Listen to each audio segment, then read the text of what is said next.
Okay, well, welcome everyone to Marxism 2013.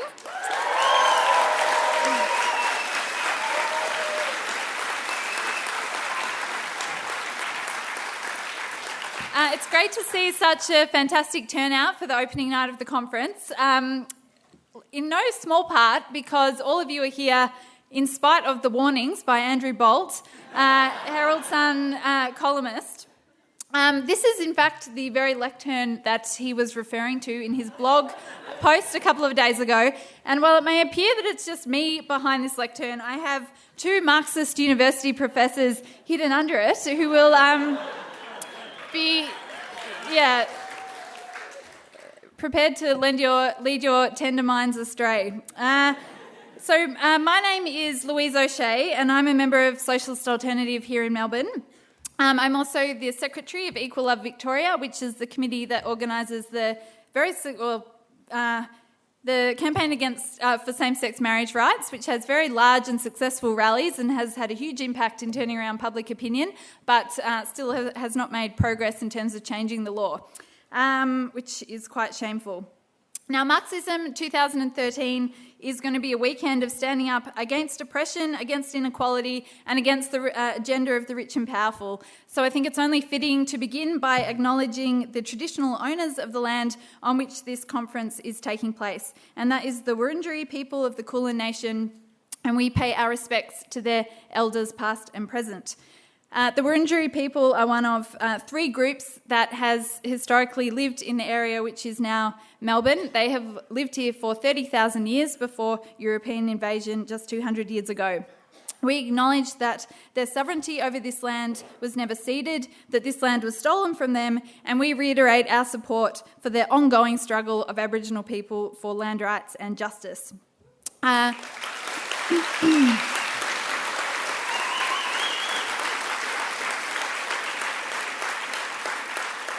And I also want to acknowledge some of the Indigenous people that are participants in Marxism 2013. They include Gary Foley, a long-term radical Aboriginal activist here in Melbourne, and also one of the founding members of the Australian chapter of the Black Panthers Party. Also Targan, a renowned Aboriginal artist who's going to be exhibiting some of his work here in the Student Union building over the course of the conference, as well as a number of Indigenous participants that have come from all around the country to take part in the conference, and we welcome all of them. So tonight's opening session of Marxism 2013 is going to be the first of over 88 thought-provoking, challenging, controversial and inspiring sessions that are going to be taking place here at the Melbourne University Student Union. We have the great pleasure of welcoming activists from around the world to share and discuss with us their experiences of struggle, as well as the political ideas that have fueled them in their fight. They may well be the person nodding off sitting next to you. That person is not bored stiff. They are probably suffering from jet lag, because we have people that have come from as far afield as Bangladesh, Pakistan, Thailand, Indonesia, the Philippines, Sri Lanka, Palestine, New Zealand, the United States, the UK, and we have a whole number of prominent activists, writers and academics who have come from around the country to be with us tonight and over the weekend. So we're really pleased to welcome them. A whole lot of them are down the front here.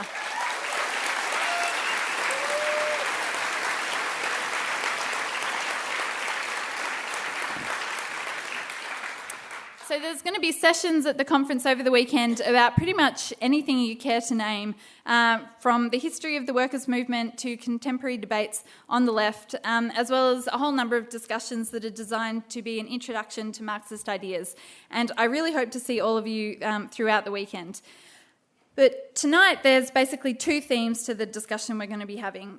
The first is opposition to the inequality, the imperialist war and the austerity that characterises the capitalist system today and that is devastating the lives of millions of working class people around the world. And the situation in Cyprus just over the last few days is only the latest example. Everywhere around the world, in rich countries and poor, the people who are not responsible for this economic crisis are being made to pay for it, while the rich keep their golden handshakes, their massive bonuses and their enormous pay packets. So we're going to be hearing from people who are trying to stand up against the inequality of capitalism today. The other theme of tonight is uniting the left in order to strengthen the resistance against austerity, against capitalism, and to build a stronger revolutionary current in preparation for the struggles ahead to challenge the system. So our first three speakers are going to be painting a picture of a system in crisis, and the second three are going to be addressing the question of possibilities for greater unity on the left here in Australia. So the first speaker I want to welcome tonight is Gerry Rivera. Gerry Rivera is the president of the Philippines Airline union, PALEA. He has led a fairly awe-inspiring picket and protest camp against the Philippine Airlines management for now over a year and a half. Workers have been locked out, escorted out of their jobs over a year and a half ago, 2,000 workers. Everything from ground staff to check-in people to caterers and baggage handlers are on strike against the Philippines Airlines management. And the key issue in the dispute is outsourcing. So efforts by the Philippines Airline management to undermine wages and conditions of workers by outsourcing their jobs. This is an issue not just facing workers in the Philippines, this is an issue that faces workers all around the world. And I think the workers at PALEA are really showing how to stand up to it and how to fight. They have braved typhoons, they've braved floods, they've braved police arrest, harassment, lawsuits. Well, you name it, they've had it thrown at them. And we have heard barely a word about this inspiring struggle in the mainstream media here in Australia. And I think that's because Rupert Murdoch does not want people getting ideas about how to stand up to a union-busting management. And so we are so pleased tonight to be able to give Gerry a platform so that we can hear about the inspiring struggle that he's a part of.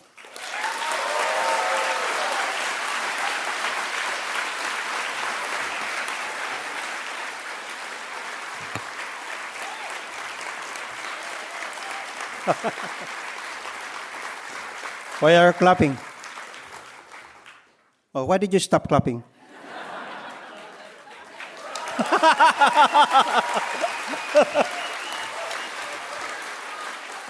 One thing was lacking when I was introduced.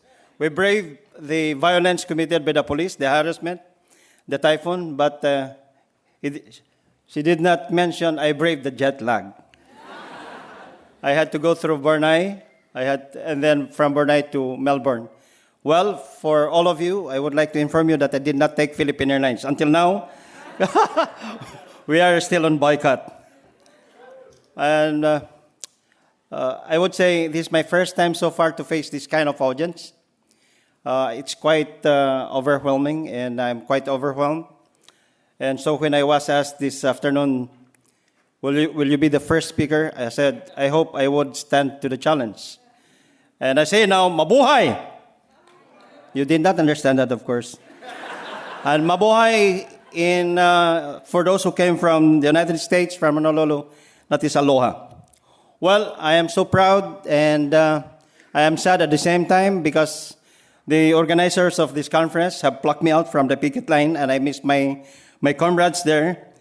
But, my fellow guests, especially the ones from Asia, my fellow trade unionists, my fellow trade I am not an activist. Yes, I am an activist. Good evening. Good evening.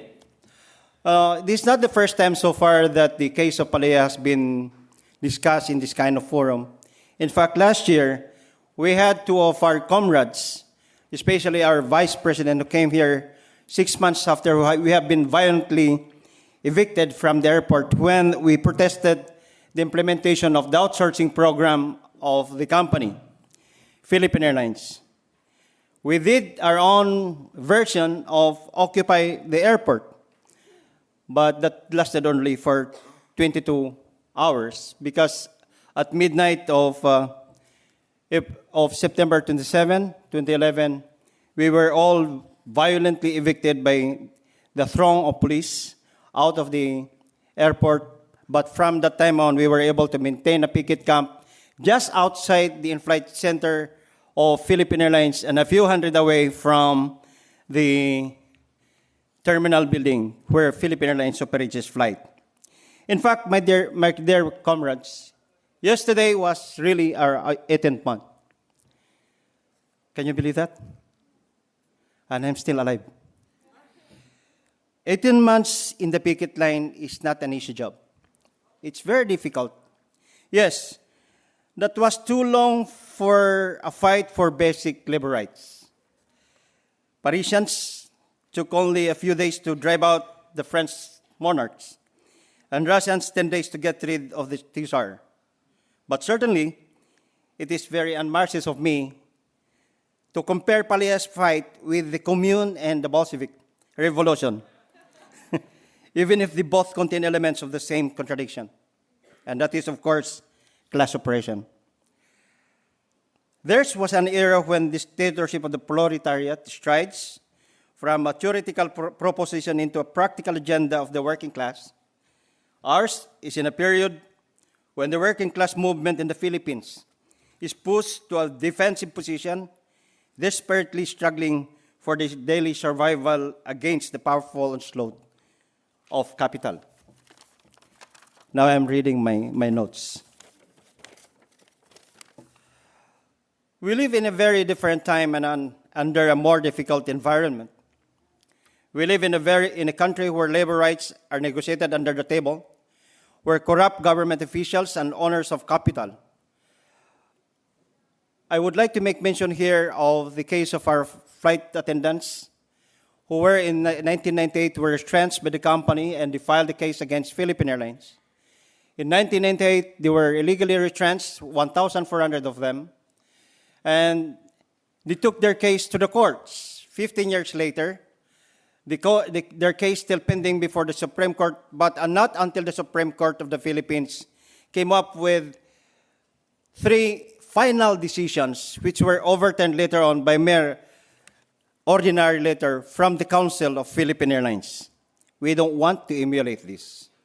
While we have taken the path of legal procedures, we have maintained that picket camp to show to the world that once and for all, oppression of the working class has to stop. You should clap.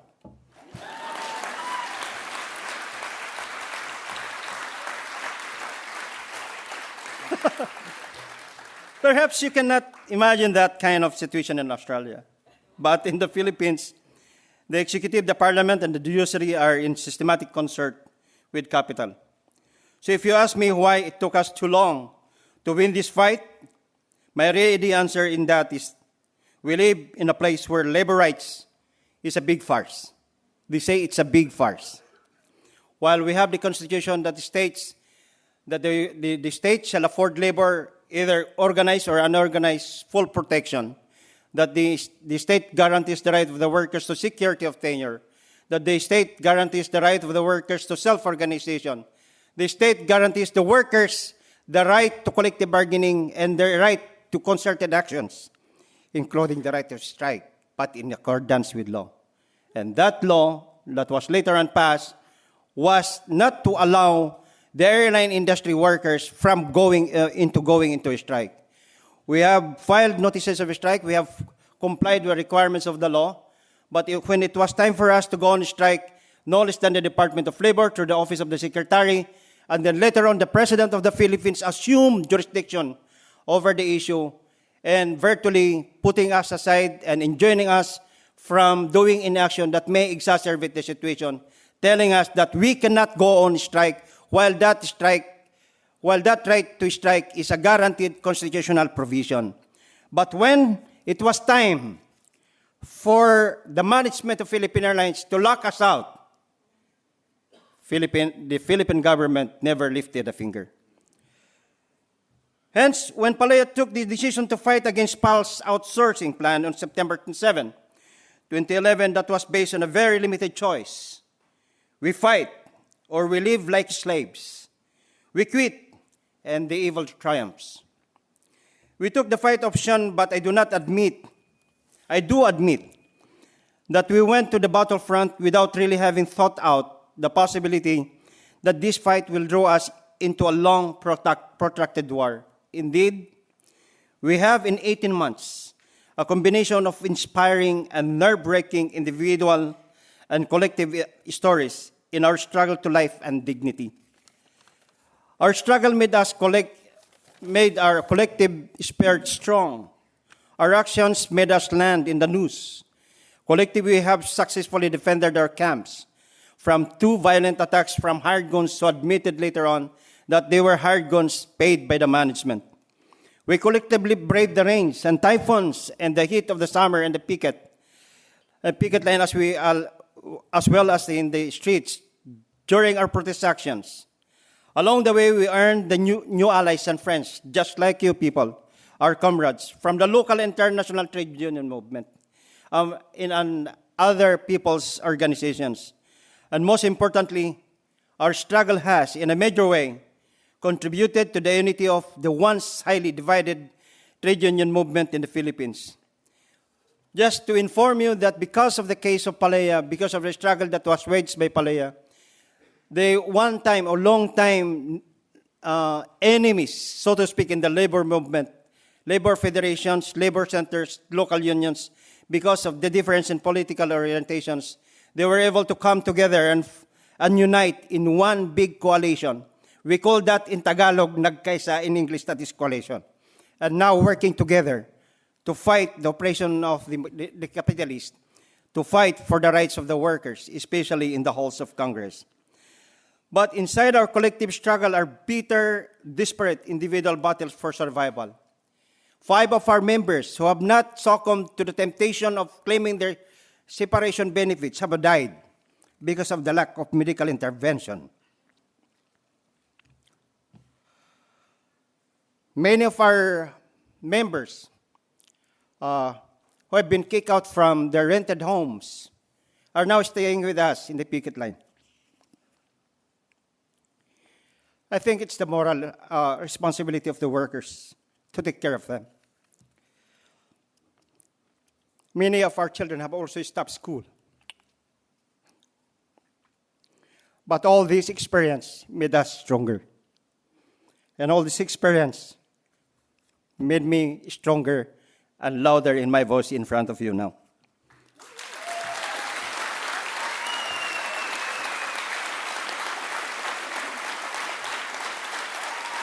You know, I get sentimental sometimes. I'm not really a sentimental person, but I get sentimental whenever I think of the condition of workers, especially those children who are now playing in the picket line and enjoying their time there without necessarily thinking that their future is now in peril. So now, my dear comrades, I would appeal to every one of us here to please carry the torch of the working class struggle against capitalism. We think that the struggle of the Philippine Airlines workers is not just a struggle against Philippine Airlines as a company. It's not just a struggle against the Philippine government, but in our later way, the struggle of the Philippine Airlines workers who are now struggling out there in the picket line is a struggle against the system. And that system, the system of capitalism against the system of socialism. But of course, in our hearts, that system is always the system and will always be the system of socialism. And that struggle, I would say, it is the struggle of the 99% against the 1%, and that where 1% later on will be the 99%. And with that, I would like to appeal to you. Support us in our endeavor and fight with us, not only for yourselves, but fight for all the working class worldwide. Thank you very much. Mabuhay! I am not a crying person, but you made me emotional. Thank you again. Thank you. All right, thanks, Gerry. If you want to hear more from Gerry, he's going to be speaking Sunday at 2 o'clock about the class struggle in the Philippines today. So come back on Sunday to hear him.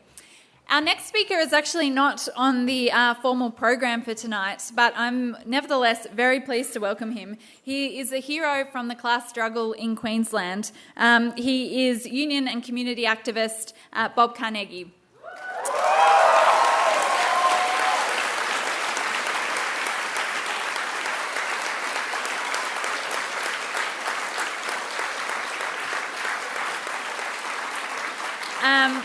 Okay, wait, Bob.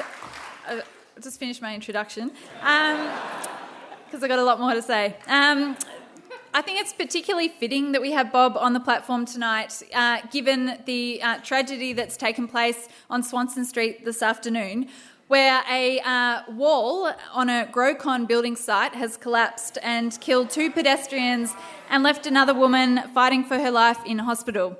This is Grocon, the same company that just last year a massive picket line and blockade took place against this company for, you guessed it, the issue of safety. Against this blockade by the construction workers down in the middle of Melbourne, the state government mobilised over 1,000 police, the biggest police mobilisation against a picket line in many, many years in Victoria. The workers had the entire establishment arrayed against them, from the Murdoch Press, the state government, the Melbourne City Council, you name it. The powers that be were prepared to speak out against those workers. Since that dispute, a worker has been killed on that very same building site, and today the same company has been responsible for the deaths of 2 more people. This is a wall that should have been supported as a basic safety measure that Grocon has refused to do, neglected to do, and it's just more indication of the complete contempt that the bosses have for people's lives and for the people that risk their lives every day building the buildings that mean Daniel Grollo can take home millions of dollars every year, and it's absolutely shameful. Bob has a proud record of being a militant in the construction union, and in particular, last year he led a successful 9-week strike by 650 building workers at the Queensland Children's Hospital construction site that actually ended in a reasonable deal for the workers. Bob is being singled out now by the bosses and the government. He has 18 charges against him. Initially, 54 charges were mounted against Bob, the largest number of such charges ever laid against an individual as a result of an industrial dispute. Bob is, of course, going to fight these charges. The trial is happening this April, and obviously we wish him all the best. So I'm very pleased to welcome him to the stage tonight.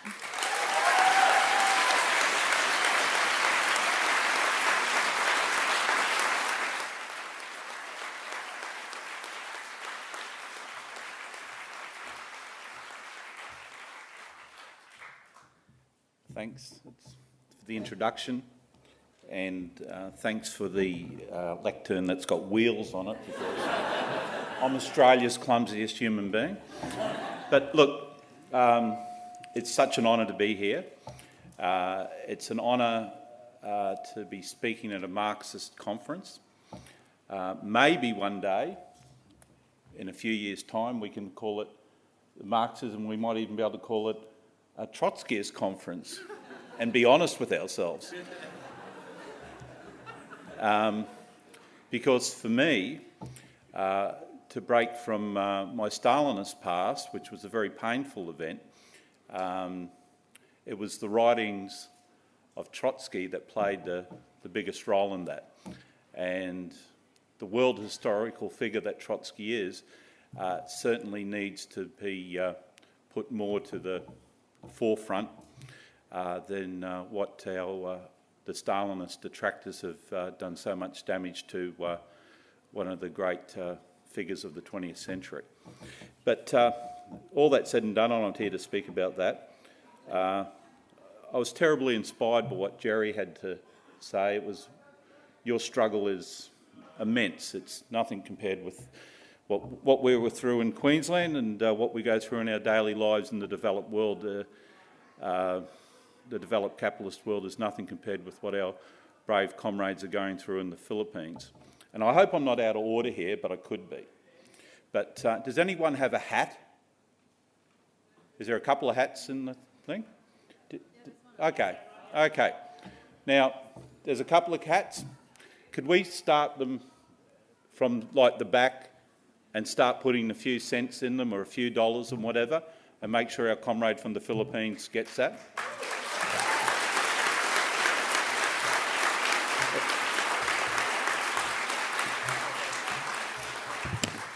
And just on that, is that during the 1934 longshoremen strike on the west coast of America that saw the emergence of the International Longshoremen and Warehousemen's Union, which is perhaps the most democratically driven and rank-and-file driven union in the Western developed world, a guy called Mike Quinn actually wrote a poem about, and it was called The Collection Speech, and it goes like this.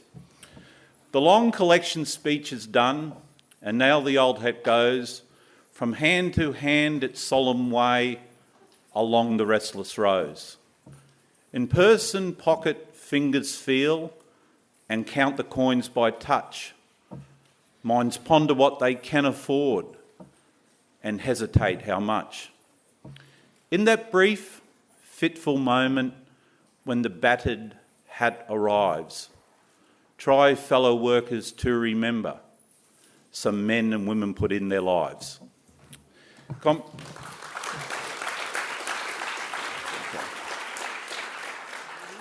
Comrades, the QCH dispute was a great example of working class solidarity. It was a great example of what workers can do when they're not so much constrained by trade union bureaucracy. I got involved in the dispute at the request of the workers after the trade union officials and the delegates had been injuncted off the job after 18 days. And we were able to set up committees, we were able to set up organisations and run it along the lines of almost an Athenian-type democracy, where all workers had their say, where all workers were encouraged to have their say, and where all workers did have their say. And that, in the end, was, in my opinion, the crux of the success of our dispute. The fact is that when I first got involved was that the spirits were very low. And it wasn't because I'm any sort of inspiration to anybody else. It was simply the fact is that once workers felt that they were actually in charge of something that was special and something that was meaningful, and they felt that they were empowered themselves, things started improving. On the 9th week of the dispute, we were probably strong. I'm certainly sure we were stronger than the 2nd week of the dispute. And so we were able to create a situation where workers were able to win a dispute. I'm not going to talk about this court case. You know, it's part of the deal of being a rank and file activist these days in Australia, and that'll see itself up, and we can talk about that tomorrow. But comrades, I have to wind up. We've got a lot of things to talk about tonight here. Thanks for listening to me. Thanks for supporting our comrades from the Philippines. Thanks for taking the time out to come to this event so that we all can start trying to develop a better life. And just to finish this up is that Albert Camus, the great French existentialist writer and Nazi fighter, said something once, and this is what we all are. You know, we're all leaders and we're all followers. He said that do not follow me, for I may not lead. Do not try to lead me, for I may not follow. Just walk beside me and be my friend. And comrades, walk beside each other and be comrades together, and we'll build a better society than the one we have. Thanks. I'm also told that Bob won an award in 1974 for disco dancing. But I think most award ceremonies are rigged, so I'm not going to believe it until I see it. And that may be incentive to come back to his session, which is tomorrow morning, 11:30. Bob will be speaking on a panel about fighting anti-union laws. So I put that in your diary. Okay, our next speaker is Brian Jones. Brian Jones has come all the way from New York City to speak to us tonight.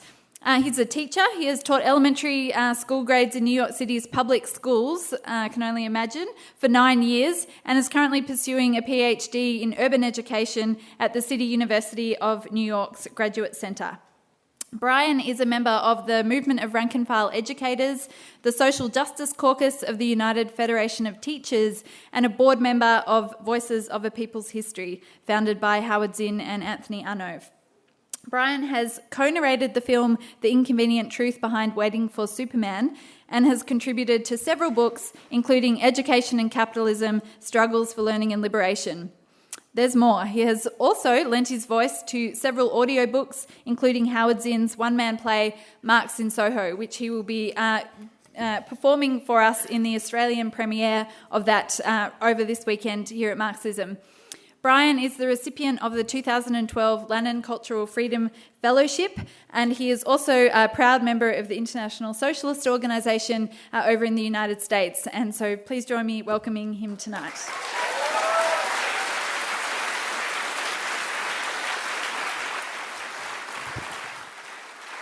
Thank you. Thank you, Louise, and thank you, comrades. It really is a great honor to be here and to, as the brother says, walk with you.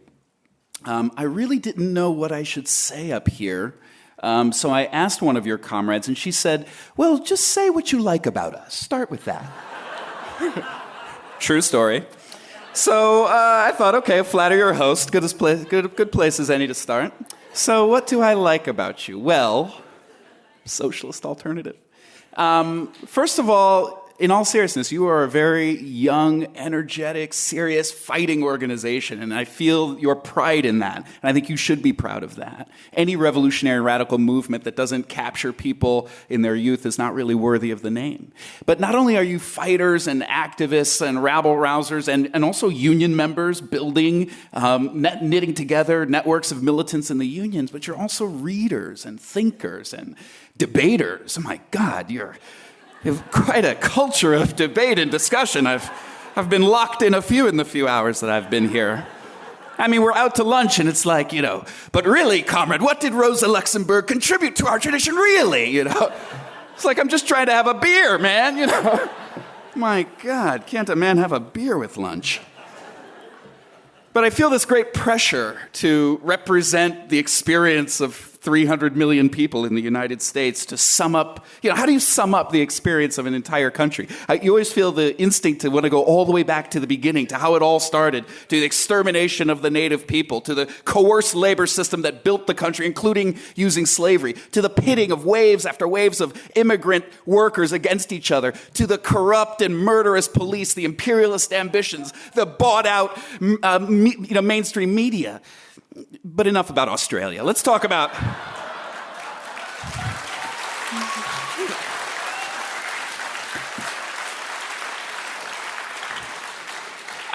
I'm not here to talk about Australia. You know Australia. I'm here to talk about the United States.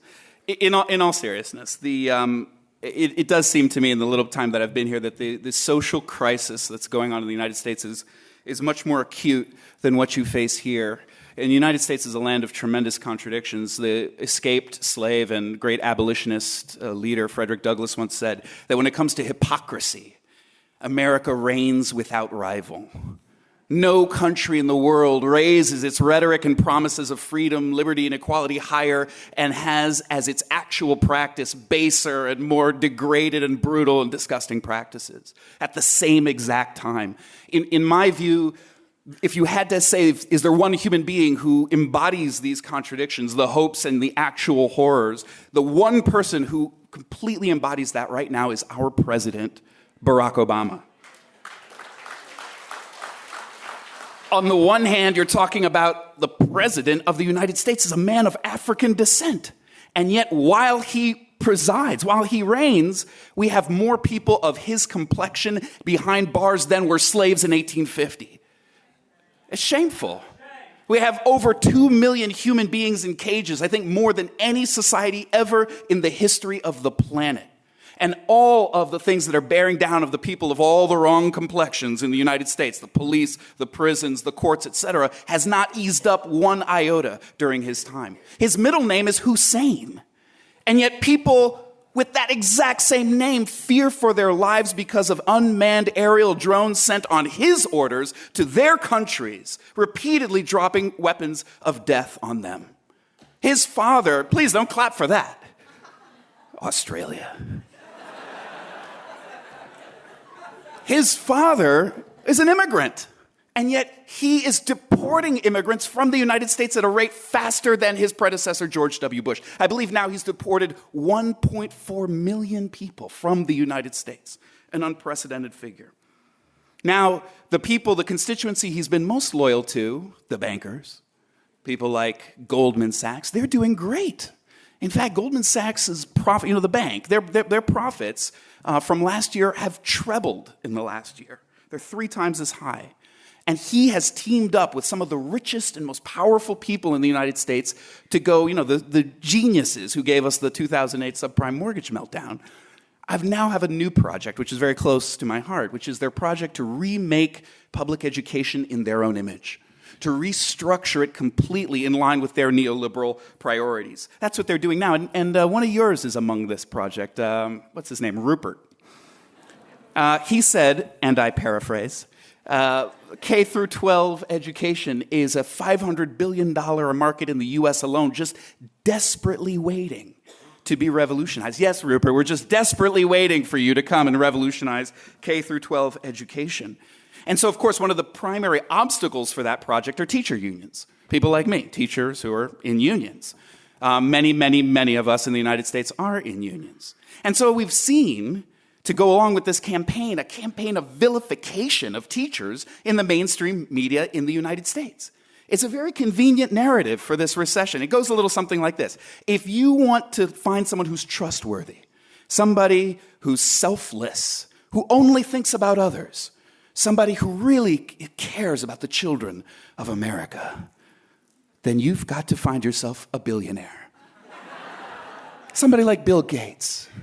There was a line in that movie, Waiting for Superman. It was like, Bill Gates cared so much about America's children that he testified before Congress. I was like, what? How about Brian Jones cared so much about education that he showed up to work every day with children? 9 years. Ridiculous.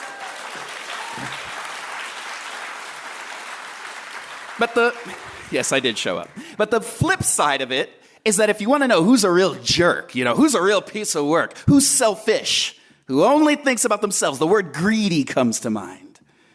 You're talking about a teacher. There you can't trust them. You especially can't trust them with kids. What we really need are more billionaire teachers. Really, that's what we need. Now, if you just watch television, and my impression is that actually you do watch quite a bit of American television. If you just watch American television, you get the idea that these are, wildly popular ideas. We have to understand that they have been importantly punctured and discredited for large parts of the population. I'm thinking in particular of places where teachers themselves have stood up to all of this nonsense and fought back. You see, that's a lesson for us. When you stand up for yourself, you win other people to your side. Frankly, when you stand up for yourself, it's not until you stand up that there is a side for them to join. And you think about the teachers in Seattle at one single school who said, the tests are stupid. We're not going to administer them. We're not going to give them. They risked their jobs. The staff at one school in Seattle, risked their jobs refusing to administer the standardized tests. And did the public join in the vilification of teachers when they tried that? No. It went the other direction. The public protected those teachers. That was in January. To this day, even though they were insubordinate, even though they disobeyed direct orders to administer the tests, they have been unable to punish those teachers.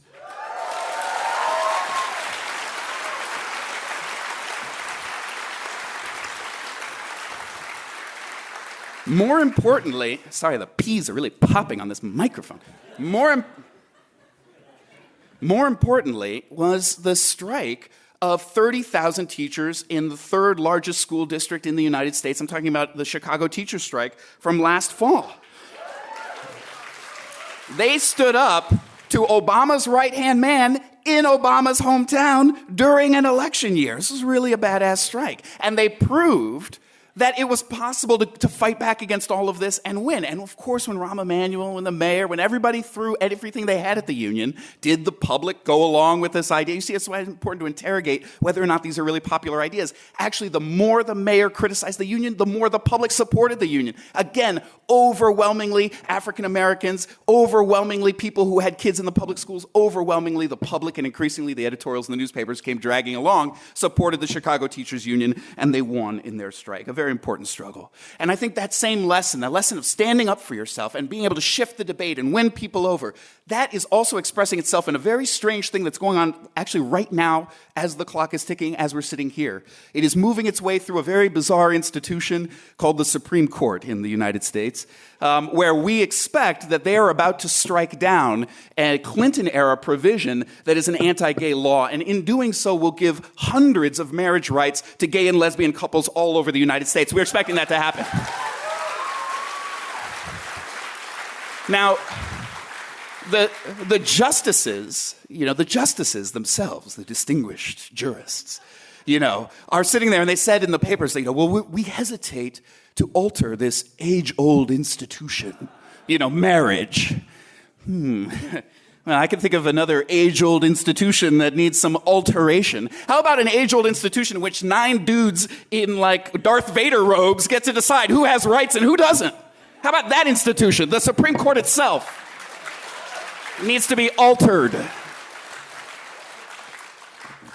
We are also facing in the United States, I think, a new consciousness, not only around these questions, around class, the 99%, the 1%, gay marriage, but also about sexism, and also about the pervasive culture of sexism in the United States, about what people are now calling rape culture, and a new generation of young women are speaking out and increasingly pointing their fingers at the institutions of American society that have covered up sexism, that have apologized for rape, and that have blamed women largely for being victims of sexual assault. I'm talking about sports teams, I'm talking about the courts, the churches, and yes, the universities. And that is a very important development in the United States and a very pervasively sexist society.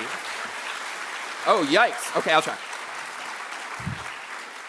There is, I'm telling you, you don't see it on TV, but there is a subterranean fire in the United States. And another expression of it, if I may, is that a book by a first-time unknown author that basically has sat for weeks and weeks and untold weeks at the top of several bestseller lists, a book about prisons, about how racism in the United States is not just ideas but institutional and is part of the legacy of slavery and Jim Crow. I'm talking about Michelle Alexander's The New Jim Crow, Mass Incarceration in the Age of Colorblindness. It's a wildly popular book in the United States. That is itself both a product of changing consciousness and now a catalyst for it, because people are taking that book and making it an organizing tool to fight back against mass incarceration in the belly of the beast. You should clap for that. That's good. That's good news. See, I learned from Gerry. You can just straight up ask people to clap. I didn't know that. Thank you, Gerry. Really what's driving all of this is, as I said at the beginning, this is a product of an economic crisis that is bearing the fruit of a political crisis, that is changing people's consciousness. And I don't want to overstate it in our role. I mean, we are still much smaller than we need to be. But we are increasingly finding that when we speak, there's lots more people listening. When we write, there's way more people reading what we write. And when we say to people, let's come together and figure out a way to fundamentally change this world, people, Americans, in the belly of the beast, do not ask us why. It's obvious why. They ask us how. Thank you very much, comrades. I'm inspired by you. Thank you.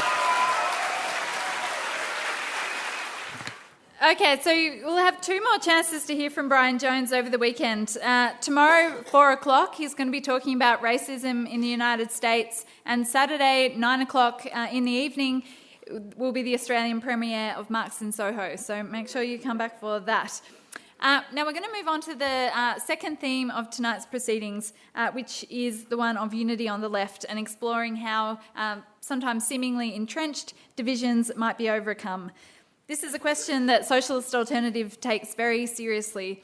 We want to maximise the impact that those who want to fight the system and overthrow it can have on the struggles of today. And we want to lay the basis for a better organised revolutionary current in the workers' movement for the struggles ahead. To this end, Socialist Alternative has been involved over the last year in unity discussions with two of the most prominent groups on the Australian left, the Revolutionary Socialist Party and the Socialist Alliance. At our conference late last year, we passed a motion in support of unity with the Revolutionary Socialist Party, and negotiations with the Socialist Alliance are ongoing and extremely encouraging.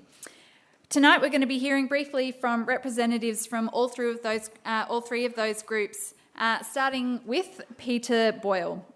Peter Boyle has been an activist in Australia since the early 70s.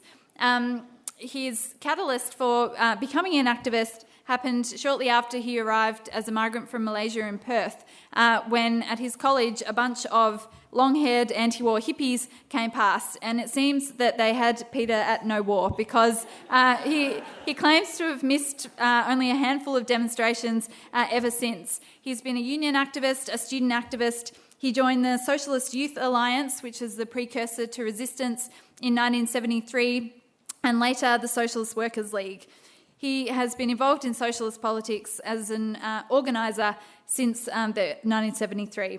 He was also the last National Secretary of the Democratic Socialist Party and is today one of the national co-conveners of the Socialist Alliance. So please welcome him.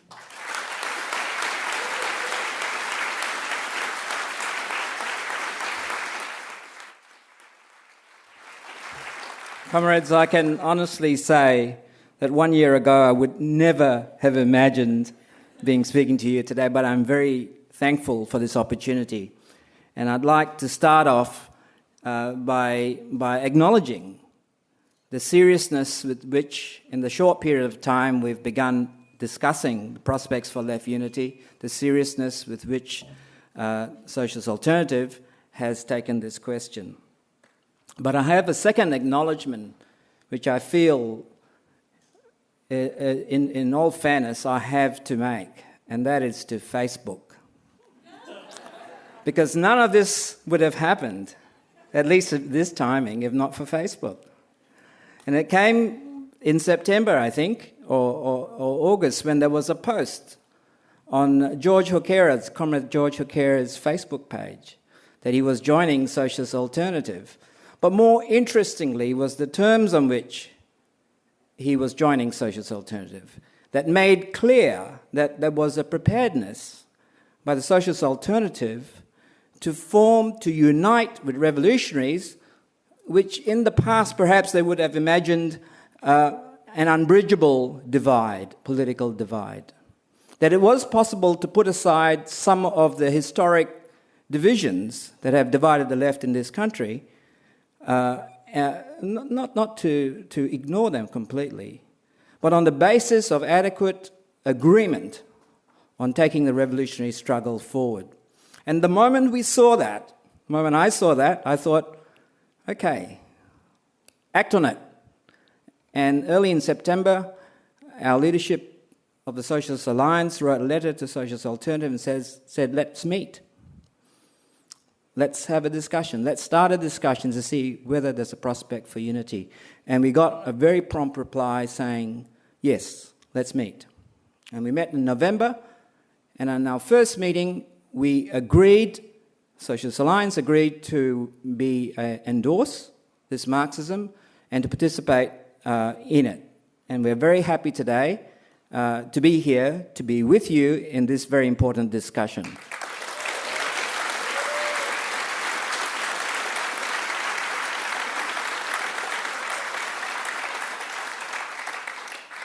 In the Socialist Alliance, we have believed for some time that it is possible that there is enough programmatic agreement for all the organisations in this country who call themselves socialists, and there's a lot of other people who may once have called themselves socialists who now treat this like a dirty word. For all the organisations who today call themselves socialists, in theory, programmatically, they could work together in a single organisation. Not to say that there would not be any differences on tactics, on how to operate, on particular assessments, but theoretically, if there was the democratic institutions within such an organisation to work out what to do next, we could work together. That's what we believe in general. But we have learned through our own experience that there's one other element that is necessary, and that is the political will to do this. And that, I think, is what is being tested here in the Australian left today. We are seeing who has the political will to take this question of left unity seriously. And I'm very happy with the progress that we've made so far. And I want to outline some of the things with an incredible speed that we have managed to agree to do. Things that, honestly, we would not have imagined not just a year ago, but not even 7 months ago. We have reached agreement, and I think I'm looking forward to this. In at least a couple of cities, and I think it will proceed in others, to march together in a common contingent on May Day.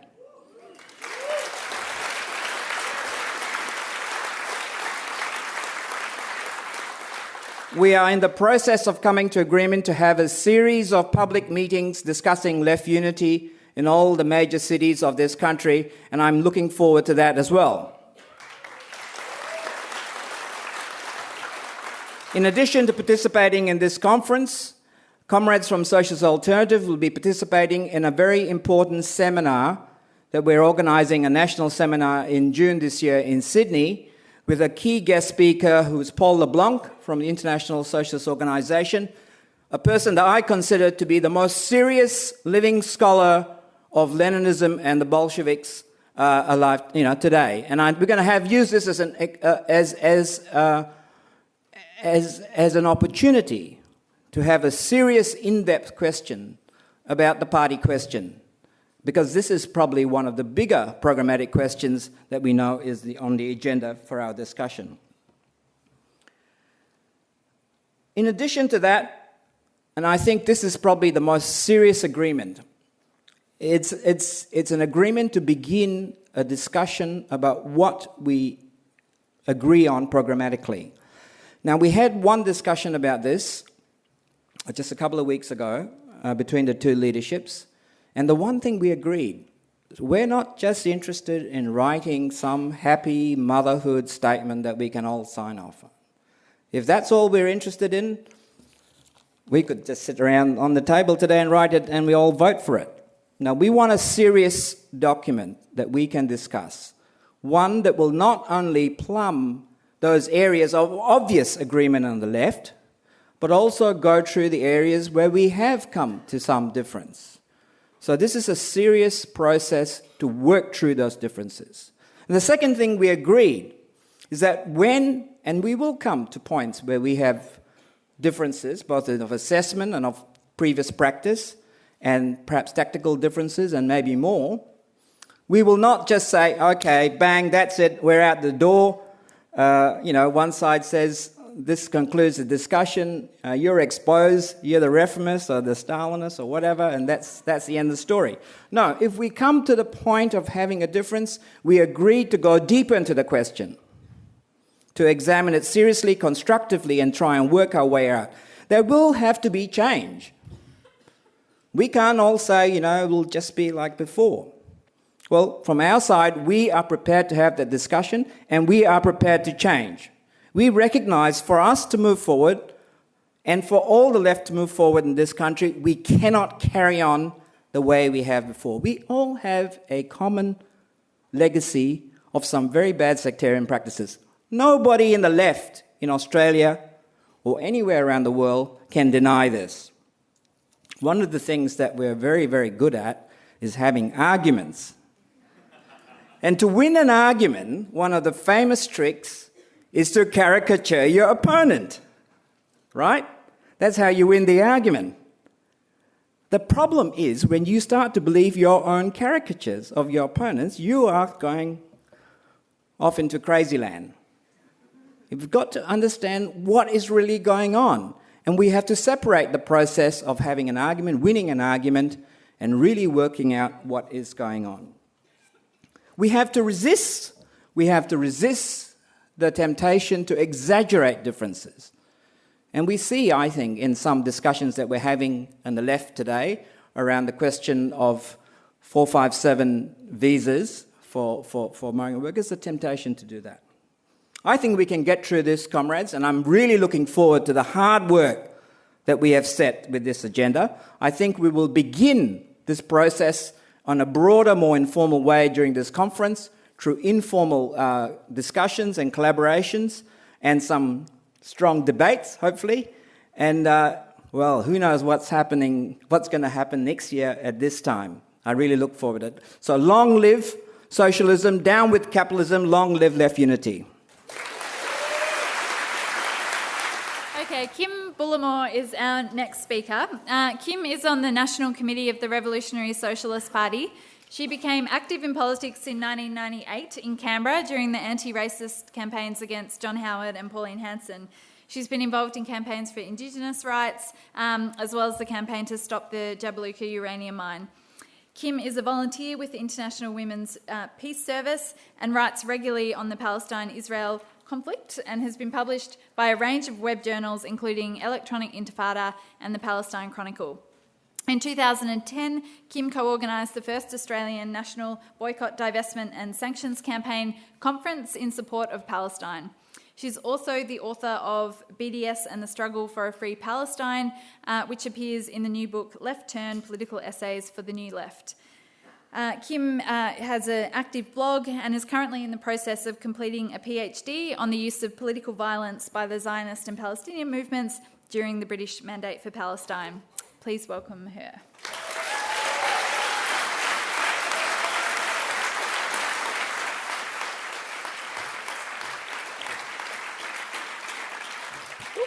So I'm losing my glasses.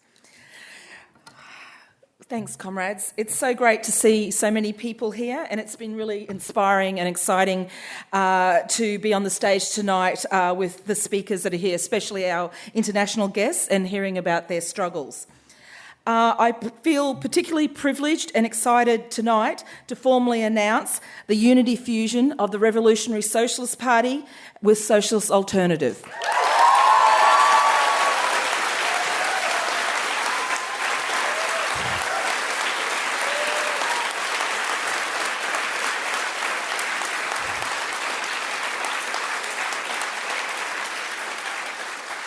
Thanks, comrades. Even have the card.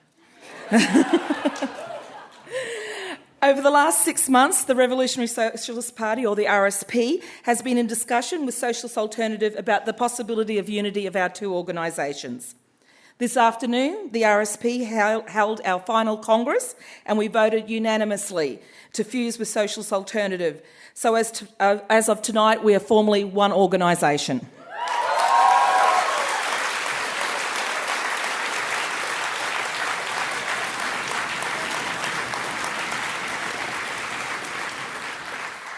Tonight marks a new beginning for all of the comrades in Socialist Alternative and what was the RSP. And like the rest of the comrades in the RSP, I'm very excited about the new prospects ahead of us. This year actually marks my 50th anniversary as a socialist.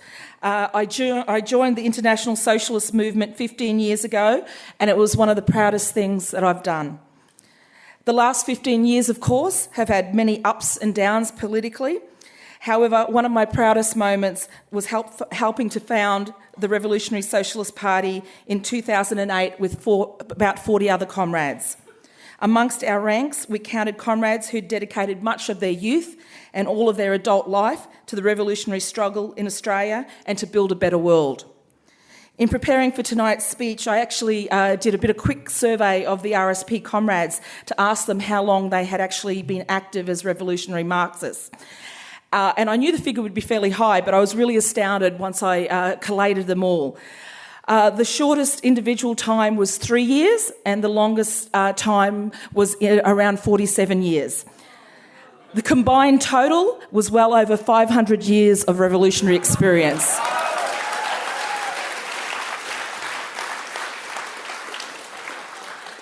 But despite all of this experience, I will not pretend that the last 5 years haven't been politically hard for the RSP. They have. The current objective political conditions in Australia today haven't been easy for any socialist organisation. And along the way, we lost some comrades due to the difficult period. But despite the hardships we faced, we never lost sight of the central belief that we needed to build a strong revolutionary Marxist organisation. Despite being a small organisation and the political hardships we faced, our comrades were active in a range of struggles, including the refugee rights struggle, women's liberation, workers' struggles, anti-capitalist campaigning, as well as international solidarity work in support of the Venezuelan and Cuban revolutions and the struggles in Palestine, Indonesia and East Timor. 1 year ago, I would never have imagined I'd be standing on the stage here announcing the fusion of the RSP and Socialist Alternative, but I'm very glad to be here today. And I really want to thank my fellow comrades in what was the RSP for electing me and giving me the honour to make the announcement tonight. Over the last 6 months, the RSP has had many opportunities to work with the comrades in Socialist Alternative, and I've been very, very impressed with the political knowledge, dedication and commitment of the comrades in Socialist Alternative. What has been particularly exciting is the open and comradely debate and discussions that have occurred. For the last 4 months, the RSP comrades have been attending internal Socialist Alternative meetings. This has not only given comrades in both organisations the opportunity to get to know each other a little better, but it's also allowed for the stripping away of old false caricatures that we both once had of each other and of our politics. For me personally, it's been really inspiring to debate both the issues we agree on as well as the issues that we disagree on. To hear the points of views of the comrades in Socialist Alternatives and for them to genuinely also listen to our points of view. While we've had some historical disagreements, it's important to recognise we agree on far more than what we disagree on. More importantly, we agree on the key issues facing socialists today and on the type of socialist organisation we need. And we believe that any disagreements we may have can be handled within a united organisation. One of the most exciting things to come out of the fusion and unity process between our two organisations is that it's opened up the discussion on the Australian left about questions of left unity, of socialist recruitment, and of what kind of organisation the left needs today and why one should be a revolutionary Marxist today.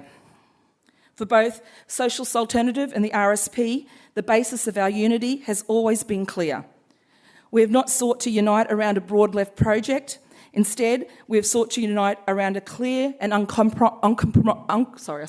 We've sought to unite around a clear and uncompromising Marxist program, which deals with the key issues facing socialists today. Both comrades in Socialist Alternative and the RSP believe that such an organisation and being revolutionary Marxists is not only necessary but essential because of the formidable foe that we face, capitalism. So what does it mean to be a Marxist revolutionary today? To be a Marxist revolutionary today is to be an internationalist, to stand in solidarity with the struggles of the oppressed around the world, whether it be the people of Palestine against Israeli occupation and apartheid, or the people of West Papua, or in opposition to imperialist wars and exploitation. It's to stand in solidarity with the struggle of the oppressed in all countries, both in word and deed. To be a Marxist revolutionary today is to fight our own government's draconian and racist foreign and domestic policies, which see some of the most vulnerable people on the planet being locked up in deplorable conditions on Manus Island and other detention camps. It is to stand in solidarity not only with the struggle of the Indigenous Australian people, but all Indigenous people around the world against racism, colonialism and imperialism. To be a Marxist revolutionary today is to be a supporter of women's liberation, to stand in solidarity with the struggle of women who are often the worst impacted on by neoliberalism, war, poverty and famine.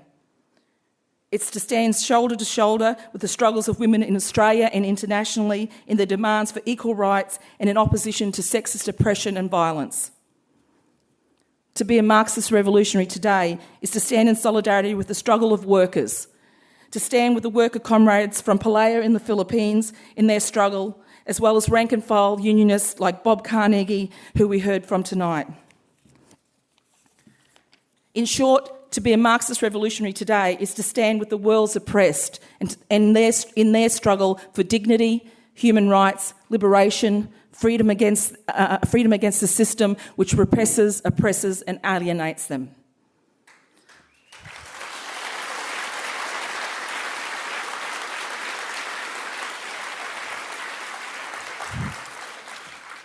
But as Che Guevara pointed out in 1960, isolated individual endeavour for all its purity of ideals is not enough. As Che noted, the desire to sacrifice an entire lifetime to the noblest of ideas serves no purpose if one works alone, solitarily in some corner of America or Australia, fighting against adverse governments and social conditions which prevent progress. Instead, in order to create real social change and bring about the liberation of humankind, we must organise and mobilise collectively and consciously. This is why conferences like Marxism 2013 are important. It brings together socialists and progressive activists from all over the country to collectively educate ourselves, collectivise our experience, and to collectivise our activism. And this is why unity between Socialist Alternative and the RSP around an uncompromising revolutionary Marxist program which puts the needs of the 99% before the needs of the 1% is an important step forward for the Australian left. Our best and main weapon to fight against capitalism and for a better world is conscious and collective political action and organisation. Finally, I also want to pay tribute tonight to one of the founding members of the RSP who couldn't be here tonight, Comrade Doug Lorimer. Doug, unfortunately, has been very ill the last couple of months and could not make the conference. Doug has been a Marxist revolutionary for more than 40 years, becoming a Marxist at 17 during the anti-Vietnam War campaign. He has written extensively on issues of capitalism, war and imperialism over the last 40 years and has played a key role in educating hundreds of Marxists, both in Australia and internationally. Before becoming ill last year, Doug spent 3 months in East Timor conducting a Marxist education school with comrades of the East Timorese Socialist Party. Doug has been an unwavering proponent for building a revolutionary Marxist organisation all his adult life and has been a big supporter of the unity process. Despite the fact that he cannot be with us tonight or this weekend, he definitely is with us in revolutionary spirit. When comrades recently visited him in hospital and asked what he wanted, he responded he would like to have tapings of the sessions from the weekend's conference so he could listen to them.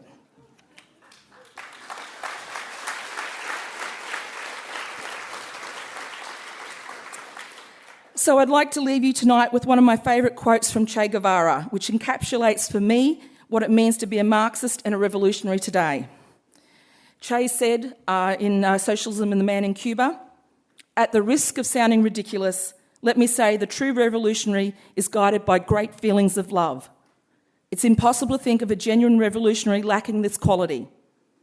One must have a large dose of humanity, a large dose of sense of justice and truth in order to avoid dogmatic extremes, cold scholasticism, or isolation from the masses.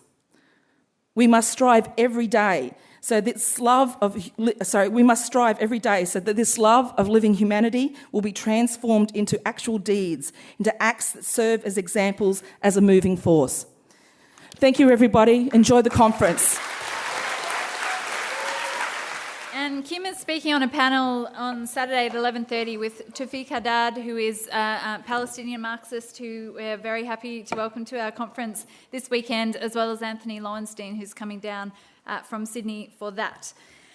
So our last speaker tonight will not just be addressing the exciting question of unity, but will be giving a general wrap-up for tonight's proceedings.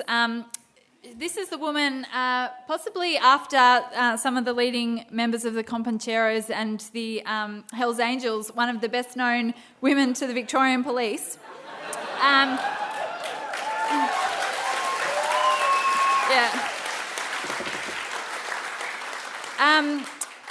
Vashti was one of the Max Brenner 19, one of the 19 people arrested for during a pro-Palestine protest outside a chocolate shop and charged basically with the heinous crime of protesting in a shopping centre, which over the course of the trial was revealed to not be a crime at all.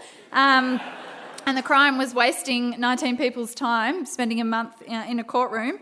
Vashti was arrested in a dawn raid as part of this trial, and was held overnight in a jail cell and had a $10,000 bounty on her head that we all in this room had to come up with in order to get her out of jail. This is the sort of threat that this woman poses to law and order in Victoria.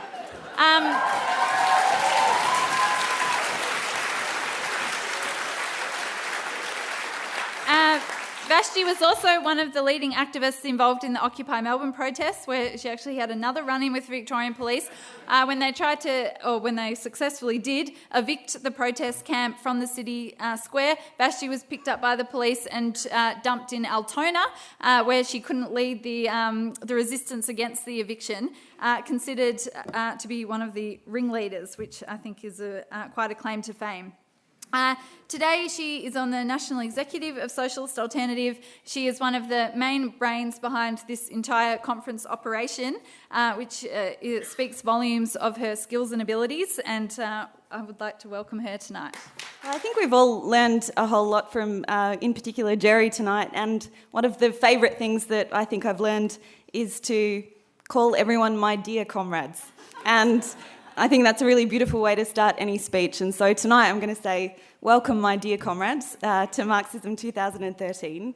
I'm particularly pleased to be on the panel tonight with Peter, and obviously extremely excited to be here as Kim announces the fusion between Socialist Alternative and the Revolutionary Socialist Party. And tonight, I have to say, I'm feeling extremely hopeful about fruitful developments on the left in Australia and across the world, obviously. I'm also glad to hear Brian's stories from the United States. In particular, there's a whole series of quite important battles which are being waged at the moment over public education in this country. And I have to mention the fact that over the last 2 days, lecturers and workers at the University of Sydney have been on strike. Please give them a big round of applause. And this is a very significant battle in the struggle for public education. They blockaded, picketed their campus, and the police actually came and tried to break up their picket lines, but I'm very happy to say, in solidarity with those struggling against the New South Wales police, not just the heinous Victorian police, but they actually managed to repel them and to maintain the picket lines around that campus, and are continuing to struggle for decent workers' rights at universities across Australia. So big round of applause for those people there. But I really have to say I'm most deeply honoured to be on the panel tonight with Gerry Rivera. Last year I actually visited the PALEA camp just after one of the typhoons, which incidentally had killed many Filipinos. This typhoon had swept through the camp. When I arrived, there were pools of water right through the camp. There was a huge layers of rubble which was lying around a whole bunch of the infrastructure which had been established by the strikers so that people could live there and try and maintain the struggle had been ruined by the typhoon. And so I arrived expecting to see people, a bit down in the dumps, a bit, trying to work out what to do. And yet it was an absolute hive of activity. And being there, I interviewed Gerry. We sat around a table with some hot tea, extremely sweet. Filipinos seem to be into extremely sweet tea. I had many cups of it. But this typhoon had actually only strengthened the workers' resolve. And in my whole life, and I've been to a few picket lines and more demonstrations than I'd like to count, this really was one of the most inspiring experiences of my fairly short life. There was a real sense of determination of the strikers in the camp, and almost everyone that I met had a real story to tell, and they kept on coming up and wanting to talk to me and explaining how the whole experience of being over a year on a picket line actually meant that they felt like their faces had been lifted to the sky and they could start to see beyond the horizons of their everyday life. And it was such a beautiful experience for me there. So I'm really grateful to Gerry for coming over here and sharing those stories with us tonight.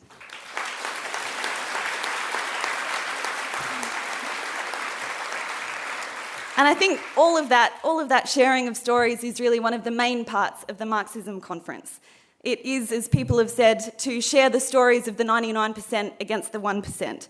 And I really like to think of that sort of mathematical equation not so much as an equation because I'm really terrible at mathematics, but much more as sort of a giant worldwide tug of war which is going on between the 99% and the 1%, between the rich and the poor. The rich are really pulling in one direction across the world and the rest of us are really pulling in another. And I think, as people have said, despite the failure of Australia to immediately be drawn into the kind of cataclysmic economic collapses which are going on across the world today, this kind of tug of war is going on here as well. And I wanted to share two stories with you tonight which indicates both sides of that tug of war that's going on. The first side that I wanted to talk about, the side of the rich, the side of the 1%, was actually a story about Gina Rinehart. Shame, that's exactly the kind of response. I was fearing that maybe I'd have to say, now's the time to boo.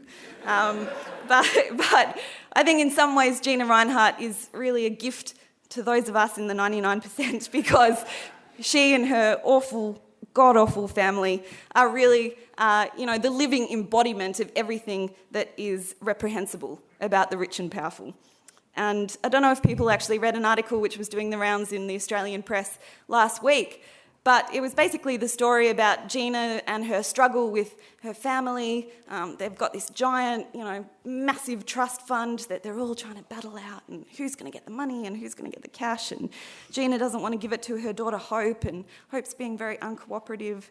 And she simply won't accept. This whole story was basically about Hope, how Hope simply would not accept the $300 million payout that her mother was trying to give her so that, she would just accept the trust fund agreement. And Hope, please, bleeding hearts, Hope basically said, oh, things are really tough for me. I just think Mum doesn't understand. I only have one butler. I'm not sure I can pay the fees for my daughter who's enrolled in one of the most prestigious preschools in the whole of New York. Life is really hard. And some emails were leaked out of this whole scenario. Again, thank you, hackers and various other people who managed to get these things out. But the emails that were leaked were between Ginia, the favoured daughter, the loved daughter, and Hope, the bad daughter who wouldn't accept the $300 million. And in it, Ginia actually said, and I quote, "You don't deserve a penny as you've never worked a day in your life. And if you cannot live with $300 million for doing absolutely nothing, then you really are disgusting." And I think there is a lot to agree with in that statement. I mean, I could barely fault it, but I guess the issue that we're looking at here is that this statement has actually come out of the mouth of Gina's favoured daughter, the daughter who is the living embodiment of all that Gina wants to happen in the world. Really, for me, that sort of little vignette really highlighted the absolute and vast differences between classes in this country, because a lot of people say, Australia, it's the lucky country, we've really managed to avoid all of the difficulties that are happening elsewhere in the world. And that's something to do with, either Kevin Rudd initially, or maybe that Julia Gillard's managed to steer the ship reasonably well, or has she? Maybe Tony Abbott will be better, who knows? But, the whole thing, really, really highlights that there is such a vast gulf between the haves and the have-nots in this country right here. And I wanted to also tell a story about the other end of the rope, the people who are sitting and tugging on the other end, the 99% in this giant class tug-of-war which is going on at the moment. Now, some people may have heard me tell this story before, and I feel like it's really one of the most moving instances of some of the most devastating impacts of Australian capitalism that I've seen in a while. Just earlier this year, the ABC ran a documentary which was an investigation into the lives of young people living in one of the most poor suburbs in the west of Sydney.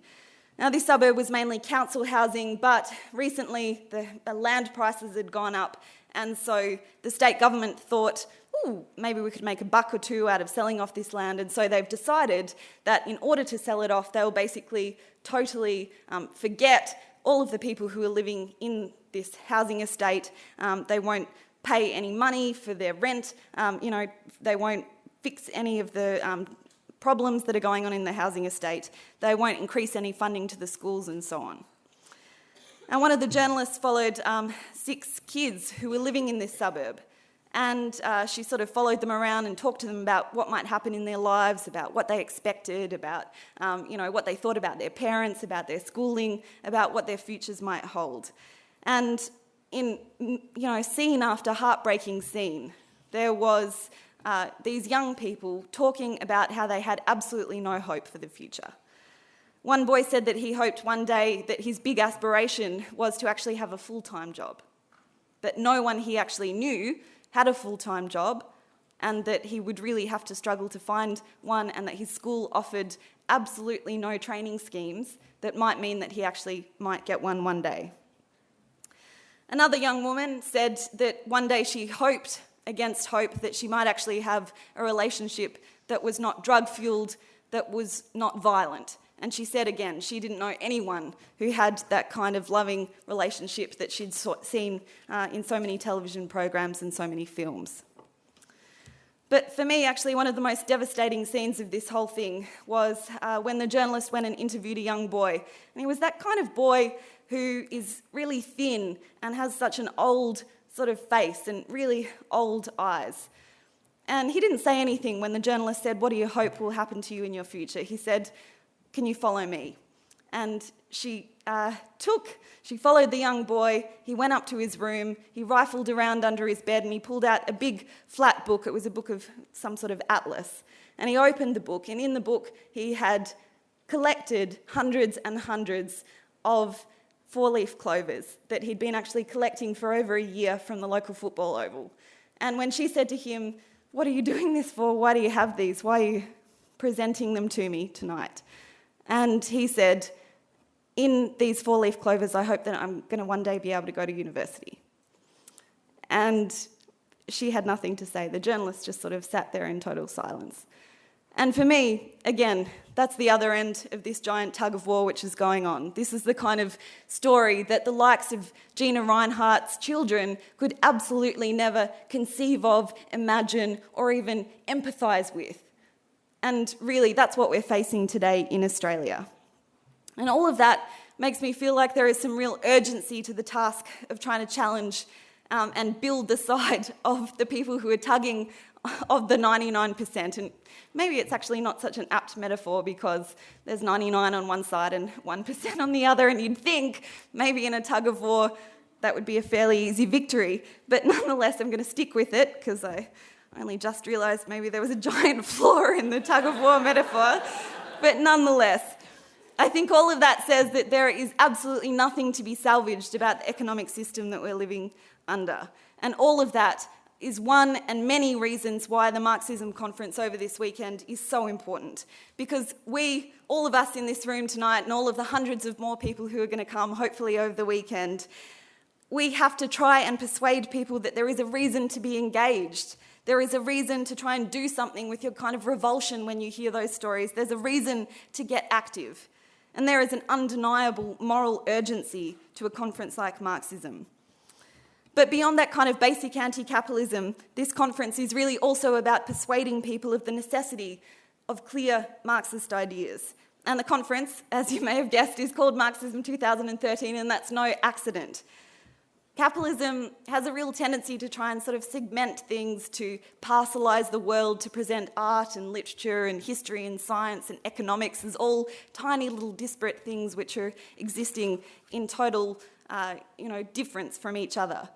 But Marxism, both the conference and the politics, is an attempt to collate all of those things in the world, to understand them as part of a whole process, a central process, in which we can actually understand and try and work out the best way to change things. And really, that's why I think the whole program of the conference over this weekend is so diverse and so rich. It's why we've scheduled things about the history of Darwin and the whole, development of humanity. It's why we're having a session on the poetry of Mayakovsky, the Russian futurist. It's why we're scheduling something like the history of the struggle in the Philippines, because actually, even though all of these things are presented to us as separate and different, we're trying to understand them in a whole.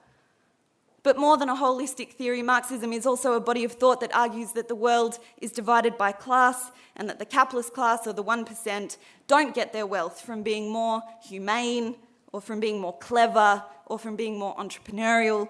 They actually get it through the life and the breath and the physical labour of the rest of us in this room of workers. It's a theory that understands that capitalism rules through more than its just economic power, that they have a whole network of forums of control and repression, some of which are obvious, like the dreaded Victoria Police, and some which are more subtle, like the schooling system or the university system.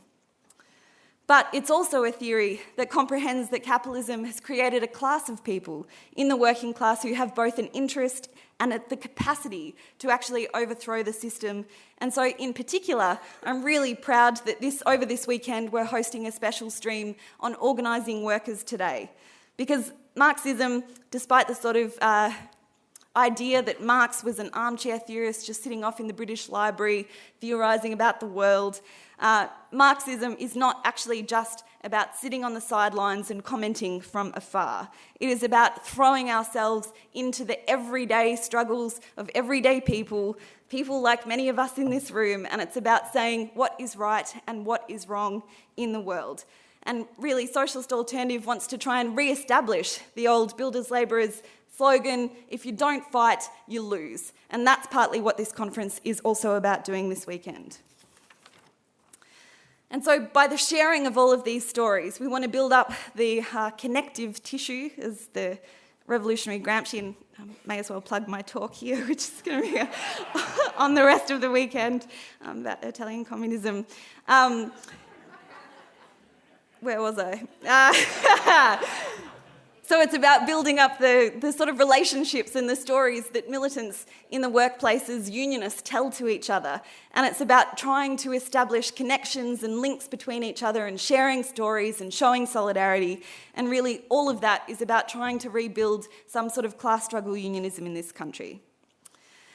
But Marxism is also more than simply a way of viewing the world. It's a guide to action. And someone actually recently called it a compass.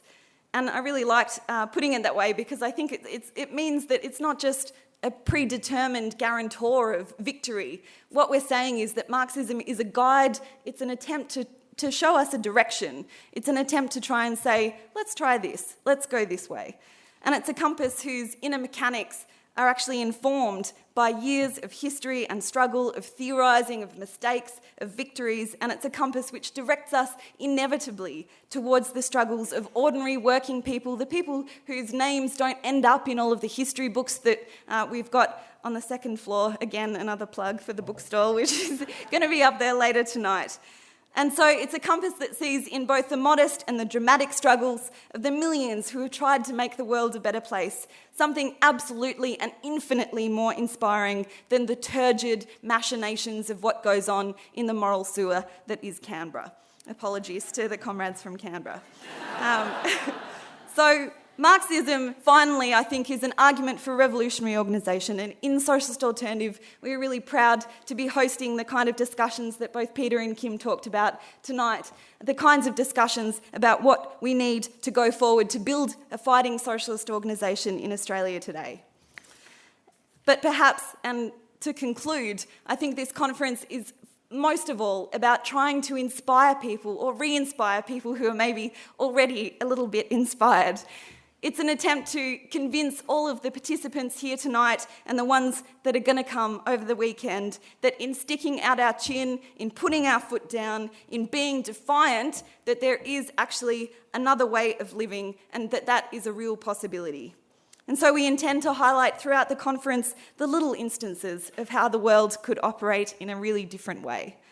And so much of this conference is about cohering and retelling those kind of different stories. And so I encourage people to come to the rest of the conference. And I, like Kim, am very attached to various quotes by revolutionary writers or authors that I admire. And so because I'm a bit of a romantic, I wanted to include one of the most beautiful ones, I think, by the Indian writer Arundhati Roy, because I think she's just wonderful. And she says, "Our strategy should be not only to confront empire, but to lay siege to it, to deprive it of oxygen, to shame it, to mock it, with our art, our music, our literature, our stubbornness, our joy, our brilliance, our sheer relentlessness, and our ability to tell our own stories. Stories that are different from the ones that we're being brainwashed to believe. The corporate revolution will collapse if we refuse to buy what they are selling, their ideas, their version of history, their wars, their weapons, their notions of inevitability. Remember this: we be many and they be few. They need us more than we need them. Another world is not only possible, she is on her way. And on a quiet day, I can hear her breathing.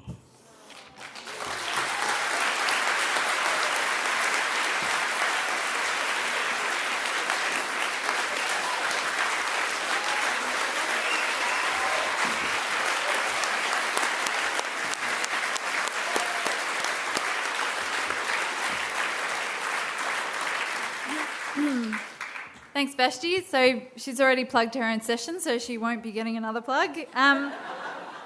But that actually brings us to the end of the formal proceedings for tonight. We've run out of time for the question and answer that we hoped we could have, mainly because you all took so long to find a seat for no apparent reason. But I am told that all the speakers will be available up in the bar to answer any questions that you have, where we will be retiring at the end of this, which is one level up here in the Student Union building. But before we finish, I've got a couple of fairly exciting announcements. The first is to flag some of the exciting sessions that are coming up over the course of the weekend. Tomorrow, traditionally the largest session of Marxism, we will be hosting John Pilger. Veteran investigative journalist for over 30 years, is going to be speaking and doing a question and answer about his latest film and pretty much any issue people care to raise. That will be 2:00 tomorrow. The other speaker that I think is worth singling out is Billy X. Jennings, who is right down here in the front of the room.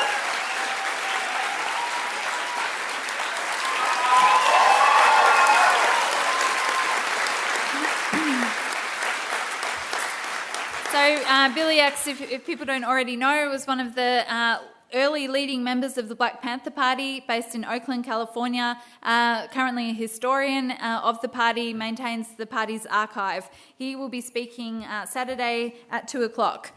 The conference also has quite an array of poetry, plays and visual art over the course of the weekend. Also, we are hosting a guided tour by Katie Wood, who is the archivist and person who has put together an exhibition about protest down at the Melbourne University Library here.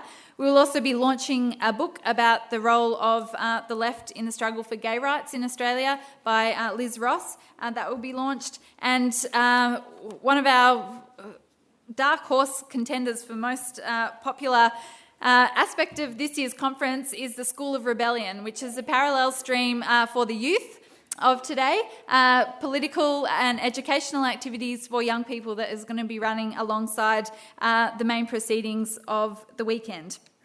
So I'd really encourage people, if you only have a one-day ticket, it's possible. I think we actually have a Marxism special to upgrade so that you can come to more of the conference, or hopefully all of it, and I'd really encourage people to come back for as much as they possibly can. I'd like to announce as well tonight that so far we have sold now over 1,000 tickets to Marxism.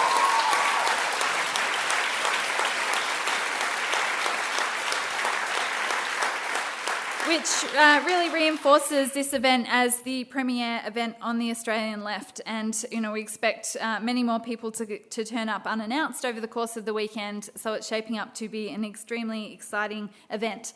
Also, a bit of a boost to your own generosity here in the room. We have also raised over $1,000 for the PALEA workers.